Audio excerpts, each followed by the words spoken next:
Le voyage radieux de Marie Curie. Au cœur de l'Europe du XIXe siècle, une jeune fille nommée Maria Sklodowska naquit à Varsovie, en Pologne. Son enfance fut marquée par les livres, l'apprentissage et un constant murmure de curiosité. Malgré le régime oppressif russe, qui imposait des restrictions à l'éducation polonaise, le père de Maria, enseignant, encouragea ses aspirations intellectuelles. Cette résilience et cette détermination allaient façonner son avenir et, à son insu, l'avenir de la science. En grandissant, Maria fit face à la dure réalité selon laquelle les femmes ne pouvaient pas fréquenter les universités en Pologne. Sans se décourager, elle se rendit à Paris, où elle adopta le nom de Marie et s'inscrivit à la prestigieuse Sorbonne. La ville lumière était en effervescence avec l'innovation scientifique, et Marie se plongea avec joie dans ses études, poussée par une soif insatiable de connaissances. Un jour fatidique, Marie rencontra Pierre Curie, un physicien dévoué et brillant. Leur passion commune pour la science se transforma en amour, et ils se marièrent rapidement. Ensemble, ils se lancèrent dans une aventure scientifique qui allait changer le monde. Dans un petit laboratoire humide, les Curie commencèrent leurs recherches révolutionnaires sur la radioactivité, un terme inventé par Marie elle-même. La découverte de la radioactivité marqua le début d'une nouvelle ère scientifique. Marie et Pierre isolèrent deux nouveaux éléments, le polonium, nommé en l'honneur de la patrie bien-aimée de Marie, et le radium, qui émettait une lumière surnaturelle.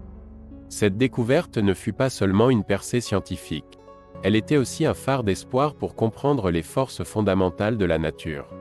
Cependant, leur chemin fut semé d'embûches. Le travail intense d'isolation de ces éléments eut des répercussions sur leur santé. La communauté scientifique fut sceptique quant à leur découverte, et ils rencontrèrent des difficultés financières. Pourtant, l'esprit inflexible de Marie et le soutien indéfectible de Pierre les firent avancer. La tragédie frappa la famille lorsque Pierre fut tué dans un accident de rue. Le coup fut terrible pour Marie, mais elle refusa de laisser le chagrin obscurcir leur travail. Elle reprit le poste de Pierre à la Sorbonne, devenant la première femme enseignante à cet endroit. Marie poursuivit leurs recherches, déterminée à ne pas laisser le deuil éclipser leur œuvre et leur vision. De longues années de travail furent enfin récompensées lorsque Marie Curie reçut la plus haute reconnaissance, 2 prix Nobel, l'un en physique et l'autre en chimie. Elle devint la première personne à recevoir des prix Nobel dans 2 sciences différentes. Ses réalisations prouvèrent qu'elle ne pliait pas sous la pression, et elle utilisa sa renommée pour promouvoir la recherche scientifique et les applications médicales de la radioactivité.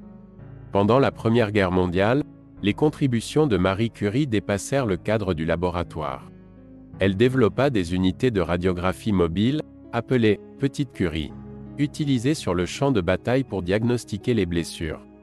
Son invention sauva des milliers de vies et montra au monde que ses recherches avaient des applications pratiques et vitales.